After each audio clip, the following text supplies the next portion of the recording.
ہاں جی، دال ساکن کس کو کہتے ہیں؟ پہلے تو یہ دیکھیں کہ جو اوپر چھوٹی سی جزم لگی ہوئی ہے، چھوٹی سی جو دال نما ہے، اس کا نام ہے جزم۔ ٹھیک ہے، اس کا نام کیا ہے؟ جزم۔ یہ جزم جس حرف کے اوپر بھی آ جائے اس حرف کا نام ہو جاتا ہے ساکن، یعنی کہ یہ اس کو ساکن کر دیتی ہے، تب یہ کیا ہو گیا؟ دال ساکن۔ ٹھیک ہے، یہ جزم کی وجہ سے اس کا دال کا نام کیا ہو گیا؟ دال ساکن۔ یہ جو حرف ساکن ہوتا ہے وہ پچھلے والے حرف کو اپنے ساتھ ملاتا ہے۔ ٹھیک ہے، ایک تو ہم نے اس دال کو ساکن کیا ہے، پھر پچھلے والے حرف کو اس کے ساتھ ملایا ہے، پھر دوسری بات یہ دیکھنی ہے کہ جو حرف ساکن ہوتا ہے اس کا یہ بھی دھیان کیا جاتا ہے کہ وہ ہے کون سا۔ جب ہم نے دیکھا کہ وہ حرف دال ہے تو دال جو ہم نے حروف قلقلہ یاد کیے ہوئے ہیں کون کون سے؟ قاف، او، با، جیم، دال۔ دیکھیں جو حروف قلقلہ ہے اس میں دال آیا ہے، جو سب سے آخر پہ آیا ہے، یعنی قاف، او، با، جیم، دال۔ حروف قلقلہ کے اوپر جب یہ جزم آ جاتی ہے تو حروف قلقلہ کو ہلا کے پڑھا جاتا ہے، یہ حروف قلقلہ کی تعریف ہے۔ ٹھیک ہے، اب ہم نے کیا کرنا ہے؟ پہلے قوف کو دال کے ساتھ ملانا ہے، پھر اس کے ساتھ اس کو ہلانا بھی ہے۔ ٹھیک ہے، تو اب ہم شروع کرتے ہیں اپنا سبق، کیسے پڑھتے ہیں۔ نحمده ونصلي على رسوله الكريم اما بعد فاعوذ بالله من الشیطان الرجیم بسم اللہ الرحمن الرحیم۔ السلام علیکم ورحمۃ اللہ وبرکاتہ۔ امید ہے آپ سب خیریت سے ہوں گے، انشاءاللہ جہاں ہوں گے ایمان اور صحت کی نعمت سے مالا مال ہوں گے۔ ہاں جی، تو آغاز کرتے ہیں ہم اپنے آج کے سبق کا دعاؤں کے ساتھ، تو چلیے شروع کرتے ہیں۔ اللہم صلی علی سیدنا و مولانا محمد وعلی آل سیدنا و مولانا محمد وبارک وسلم۔ رب اشرح لی صدری ویسر لی امری واحلل عقدۃ من لسانی یفقہوا قولی۔ رب زدنا علما، رب زدنا علما، رب زدنا علما۔ ہاں جی، تو آج ہمارا جو سبق ہے سبق نمبر 5 ہے انشاءاللہ، تو شروع کرتے ہیں اپنا سبق۔ ٹھیک ہے، اعوذ باللہ من الشیطان الرجیم، بسم اللہ الرحمن الرحیم۔ ہاں جی، قوف کے اوپر کیا آ گئی ہے؟ زبر۔ ٹھیک ہے، ایک اس کا نام ہوتا ہے زبر، اور حقیقت میں اس کو کہتے ہیں حرکت۔ کس کو؟ زبر ہو، زیر ہو یا پیش ہو، اس کا نام ہوتا ہے حرکت۔ زبر زیر پیش کو حرکت کہتے ہیں، اور یہ زبر زیر پیش حرکت کس لفظ کے اوپر آئے اس لفظ کو متحرک حرف کہتے ہیں۔ ٹھیک ہے، اور یہاں پہ زبر والی حرکت آئی ہے تو اس کا نام ہو گیا قوف متحرک۔ زبر کی وجہ سے حرکت کی، زبر والی حرکت کی وجہ سے اس کا نام کیا ہو گیا؟ قوف متحرک۔ ٹھیک ہے، آگے دیکھیں، یہ ہے دال، اس کے اوپر جو چھوٹی سی دال نما ایک اور چھوٹی سی لگی ہوئی ہے اس کا نام ہے جزم۔ اس کا نام کیا ہے؟ جزم۔ ہاں جی، جزم جس حرف کے اوپر بھی آتی ہے اس حرف کو ساکن کر دیتی ہے، یعنی اس حرف کا نام ہم نے کیا لینا ہے؟ اب یہ دال ساکن ہو گیا، دال کیا ہو گیا؟ ساکن ہو گیا۔ ہاں جی، پہلی بات ہم نے یہ کرنی ہے کہ قوف کو اب ہم نے دال ساکن کے ساتھ ملانا ہے۔ ٹھیک ہے، کیونکہ دال ساکن ہے، یہ جو ساکن حرف ہوتا ہے وہ پچھلے والا حرف اپنے ساتھ ملاتا ہے۔ ٹھیک ہے، اب ساکن جزم کی وجہ سے اب ہم نے قوف کو دال کے ساتھ ملانا ہے۔ دوسری بات یہ ذہن میں رکھنی ہے کہ جو ساکن حرف ہوتا ہے اس کو بھی دیکھا جاتا ہے کہ وہ حرف ہے کون سا۔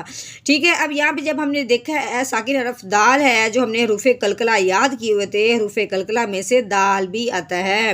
تو حروف قلقلہ کی تعریف کیا تھی کہ حروف قلقلہ پہ جب جزم آ جائے تو حروف قلقلہ کو ہلا کے پڑھتے ہیں۔ اب ہم نے قوف کو دال کے ساتھ ملاتے ہوئے کیسے پڑھنا ہے؟ ہلا کے۔ ٹھیک ہے، ہلانے کے ساتھ پڑھنا ہے۔ کیسے؟ قوف نال زبر قد، کیسے؟ قد۔ اب جو میں نے قد کہا ہے یہ میں نے اس کو کیا کیا ہے؟ ہلا دیا ہے، اس کو ہم نے کیا کیا؟ ہلا دیا۔ تو اگر ہم اس کو پڑھتے ہیں قد تو یہ ہلانا نہیں ہوتا، یہ ساکن یعنی بغیر ہلائے ہوگا، لیکن جو حروف قلقلہ ہوتا ہے اس کو ہلانا ضروری ہوتا ہے۔ ٹھیک ہے، اب ہم نے کیا کرنا ہے؟ قد۔ ہاں جی، آگے دیکھیں، آگے ہے الف۔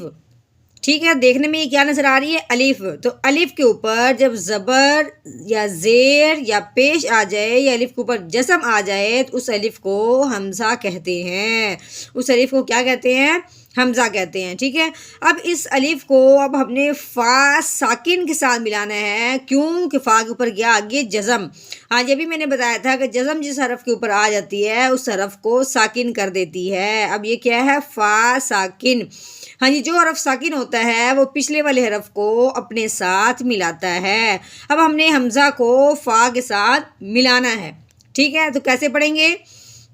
حمزہ فا زبر اف، ٹھیک ہے۔ اف، لام متحرک ہے یعنی کہ لام کے اوپر زبر والی حرکت ہے، آگے ہا کے اوپر بھی زبر والی حرکت ہے، تو یہ آپس میں نہیں ملیں گے نہ، کیونکہ اگلے حرف کے اوپر نہ تو شد ہے نہ جزم ہے، اس لیے یہ اپنا علیحدہ پڑھا جائے گا، ہا علیحدہ پڑھا جائے گا۔ کیسے پڑھیں گے؟ لام زبر لا، اف لا، ہا زبر ہا، افلاح، ٹھیک ہو گیا۔ ہاں جی، آگے دیکھیں، آگے ہے میم متحرک یعنی کہ میم کے اوپر زبر والی حرکت لگی ہوئی ہے، تو یہ کیا ہو گیا؟ میم متحرک ہو گیا۔ آگے ہے نون ساکن، نون کے اوپر کیا لگی ہوئی ہے؟ جزم۔ نون کے اوپر کیا ہے؟ جزم ہے۔ نون کے اوپر جزم آنے کی وجہ سے نون کیا ہو گیا؟ ساکن ہو گیا۔ اب ساکن حرف جو ہوتا ہے وہ پچھلے والے کو اپنے ساتھ ملاتا ہے۔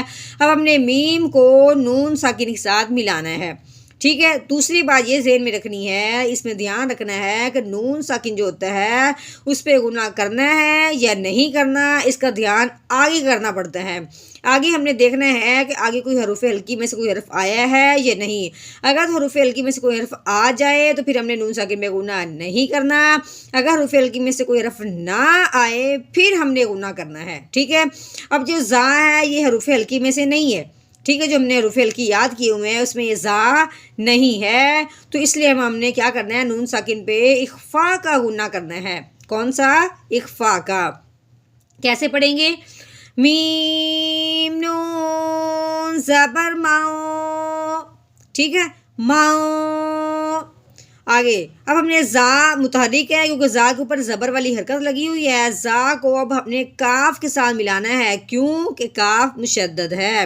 اب دیکھنا یہ ہے کہ کاف مشدد کس کو کہتے ہیں؟ کاف کے اوپر کیا لگی ہوئی ہے؟ 3 دندوں والی شد لگی ہوئی ہے۔ کیا لگی ہوئی ہے؟ شد۔ اب یہ شد جس حرف کے اوپر آئے گی اس حرف کا نام ہو جائے گا مشدد۔ اب یہ کاف مشدد ہے کیونکہ کاف کے اوپر شد آ گئی ہے۔ ہاں جی، جو شد والا حرف ہوتا ہے وہ بھی اپنے پچھلے والے کو اپنے ساتھ ملاتا ہے، ٹھیک ہے۔ اب ہم نے زا کو کاف کے ساتھ ملانا ہے، تو کیسے پڑھیں گے؟ زا کاف زبر زک، زا کی آواز تیزی والی سختی والی ہوتی ہے، کاف کو ہم نے ملاتے ہوئے کاف کو دبانا ہے، کیونکہ جو شد والا حرف ہوتا ہے ایک تو وہ 2 بار پڑھا جاتا ہے اور دوسری بات یہ ہے کہ اس کو دباؤ کے ساتھ پڑھا جاتے ہیں، اس کو ہلاتے ہیں نہیں ہے بلکہ اس کو جما دیتے ہیں۔ کیسے؟ زک، ایسے۔ اب کاف کو اب ہم نے دوبارہ پڑھنا ہے کیونکہ اس کے اوپر شاد ہے، شاد والا حرف 2 بار پڑھا جاتا ہے، ایک تو پچھلے والے کو اپنے ساتھ ملاتے ہوئے، پھر یہ اس کے اوپر جو اپنا اعراب لگا ہوتا ہے، اپنی حرکت ہے، جو کچھ لگا ہو وہ یہ پڑھتا ہے، ٹھیک ہے۔ اب ہم نے کاف کے اوپر دیکھا تھا وہ کھڑی زبر ہے، تو اب ہم نے کاف کی کھڑی زبر پڑھنی ہے، ٹھیک ہے۔ کاف کھڑی زبر کا، زکا، ٹھیک ہے۔ جو کھڑی زبر ہوتی ہے وہ ایک الف کے برابر لمبا کیا جاتا ہے اس کو، ٹھیک ہے، زکا۔ آگے دیکھیں، آگے ہے ہا، ہا کے اوپر لگی ہوئی ہے زبر، اس کے ساتھ ہی آگے ہے الف۔ ہم نے کیا پڑھا ہے کہ الف سے پہلے اگر زبر آ جائے، یہ دیکھو یہ الف ہے، اس سے پہلے کیا آ گئی؟ زبر۔ الف سے پہلے زبر آ جائے تو اسے ایک الف کے برابر لمبا کرتے ہیں۔ اب ہم نے ہا کو اس الف اور زبر کی وجہ سے ایک الف کے برابر لمبا کرنا ہے، تو کیسے پڑھیں گے؟ ہا الف زبر ہا، زکا ہا، ٹھیک ہے. اب ہم نے یہاں پہ وقف کرنا ہے. تو وقف کی صورت میں اگر کوئی حرف متحرک ہو تو اس کو آخر پہ ساکن کر دیتے ہیں. ٹھیک ہے. اور اگر آخر والا حرف پہلے ہی ساکن ہو تو اس کو ساکن ویسے ہی رہنے دیتے ہیں, اس میں کچھ فرق نہیں آتا. ٹھیک ہے. اب ہم نے یہاں پہ الف کو دیکھا تو الف جو ہوتا ہے نا وہ ہمیشہ سے ہوتا ہی ساکن ہے. ٹھیک ہے. یہ الف ہوتا ہی ساکن ہے, تو اس وجہ سے وقف کی صورت میں ہم نے اس کو ویسے ہی رہنے دینے ہیں, اس میں کوئی کمی پیشی نہیں کرنی. بس اب ہم نے اس میں اپنے لہجے میں فرق لے کے آنا ہے. لہجے کو پہلے ہم نے پڑھا تھا زکاہا, تو وقف کی صورت میں ہم اپنا لہجہ نیچے کو لے کے آئیں گے, کہ مطلب یہ دکھائیں گے کہ اب یہ بات مکمل ہو گئی ہے. تو کیسے پڑھیں گے؟ آگے وقف زکاہا زکاہا. چلیں جی, آج ہمارا سبق یعنی اتنا تک رہنے دیتے ہیں, کیونکہ پھر اگلی آیت پڑھیں گے تو ہمارا سبق زیادہ لمبا ہو جائے گا.